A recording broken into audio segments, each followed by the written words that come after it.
Assalamualaikum warahmatullahi wabarakatuh. Malam tadi selepas berbuka puasa, kejadian hujan lebat dan angin kuat berlaku di Taman Air Manis, mengakibatkan bumbung beberapa buah rumah terbang ditiup angin. Bagi tukang rumah di Taman Air Manis, Wak Lan dan Fajri sentiasa memberi bantuan sekiranya diperlukan. Wak Lan, seorang tukang rumah yang berpengalaman di Taman Air Manis, telah lama berkecimpung di bidang pembinaan dan mempunyai beberapa orang pekerja. Wak Lan, nama sebenarnya Mazlan bin Supar, adalah seorang kontraktor. Ini adalah projek surau Nur Hilal, Tebuk Pulai yang dibuat pada tahun 2022. Menurut Wak Lan, bumbung rumah di Taman Air Manis kebanyakannya telah lama jenis adek. Memanjat bumbung rumah ini perlu berhati-hati kerana telah berlumut dan licin. Sekurang-kurangnya memerlukan 2 atau 3 orang membantu memasang bumbung ini kerana bumbung jenis ini amatlah berat. Seperkara lagi, memijak bumbung ini ada caranya. Kita hendaklah memijak pada paku kerana paku ini menunjukkan ada kayu galang di bawah bumbung. Kecederaan biasanya berlaku apabila memijak bumbung yang tiada kayu galang di bawahnya. Bumbung akan pecah dan kemungkinan jatuh ke bawah.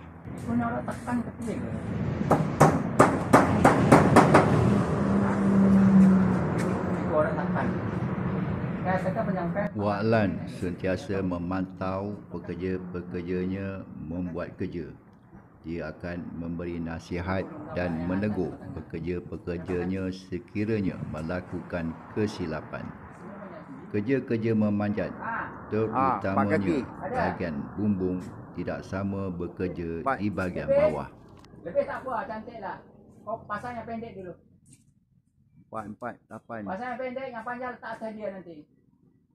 Tanggungjawab Wak Lan bukan sahaja kerja perlu disiapkan segera, tetapi memastikan keselamatan pekerja diutamakan. Kadang-kadang menurut Wak Lan, kita perlu berfikir di luar kotak bagaimana memudahkan sesuatu kerja.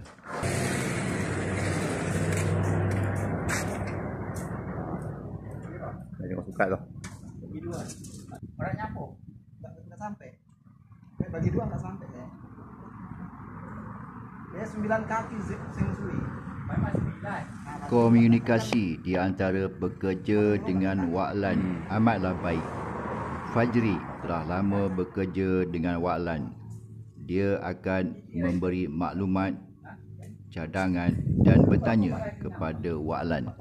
Wah, mana 2 keping dah. Sana 2 keping, sini 2 keping. Di separuh.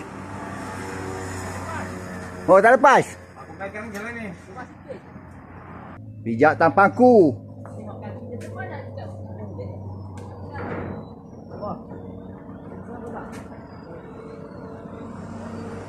Kakinya tu, jangan letak kaki letak.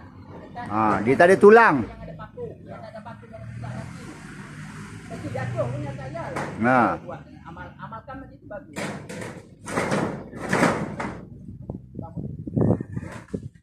Nampak paku tidak lah, paku tak ada apa-apa. Kalau tak ada paku memang jogor. Coblos.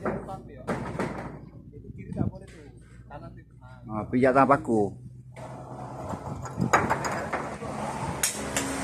Kerja kontrak adalah kerja kasar dan berat, penuh cabaran, tambah pula bekerja di bawah terik matahari.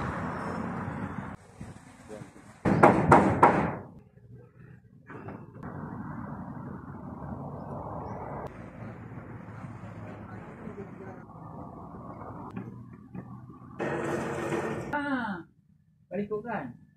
Ikut yang baru. Kau yang baru sampai tengah-tengah tu, dia bercium tak apa. Hari ini, bekerja Wak Lan menerima gaji atau mungkin wang pendahuluan untuk berbelanja. Seorang ketua yang baik menilai keringan anak buahnya. ada pendak.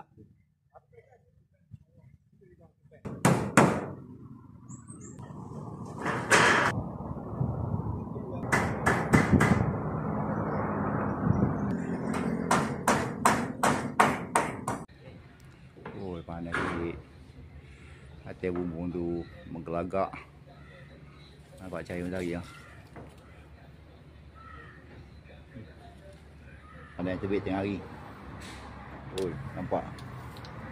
Bergelit matahari dia. Dahsyat lah. Oh, dia ni imam surau kami tu. 2 tahun dulu 2 tahun dulu ya? 2 tahun dulu. Ha. Oh, sedap suara je bit. Macam kari. Nama? Tak ada kori. Nama siapa? Nama Fajri. Nampak Fajri. Dia dulu kari tu. Yang sedap dia terawih. Buat kat sini. Okey. Bagilah petua sikit buat kalau nak buat kontrak tengah hari ada apa-apa ke? Apa nak? Tak ada lah. Tak ada. Panas ke? Memang panas lah. Kena tahan lah. Aku tak tahan sini tu.